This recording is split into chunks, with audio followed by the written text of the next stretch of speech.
Rising costs. $1.07. You know what I could buy with $1.07 in 2005? A McDouble add mayo. That was my go-to in McDonald's. Nowadays, $1.07 may get me a regular cheeseburger, but definitely not a double. The average person learns about economics through food or gas. People in their 60s say, "Back in my days, gas was only 30 cents per gallon." People in their 30s say, "Back in my days, McDoubles were only $1.07. Inflation 101. The dollar loses purchasing power. This is the hard view of rising costs. I have a soft view as well. It's the rise of the tips feature. In 2005, tipping was a niched concept. It was proper etiquette to tip in fancy restaurants. That was about it. Nowadays, tipping has become mainstream. The tip button is baked into more stores, shops, and services. A few months ago, I left a pack of gum on my passenger seat. It was a hot day. Once I returned, the gum had melted on my seat. I called a car cleaning shop. The worker said he could remove the gum for $50. I drove over, and he removed the gum. I paid him. After paying him, I noticed his body moving in a nervous sort of way. I recognized that motion. For a brief period, I was a pizza delivery driver in college. I got paid a staggering $2.89 per hour.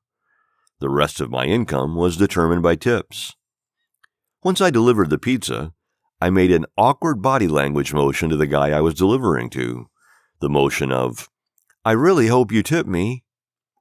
The nervous body language motion this car worker was doing was the same motion I did during my pizza delivery days.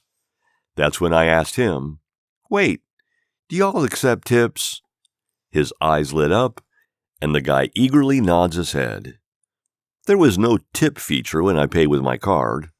I had no cash on me, so I went to an ATM next door, withdrew $10, paid a withdrawal fee of $2.95, and gave it to him. The gum removal service was no longer a $50 service. It was a $62.95 service.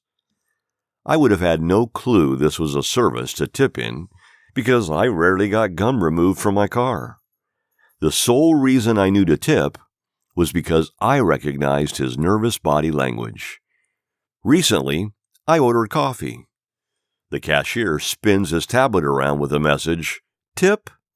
So, I clicked the 15% by default.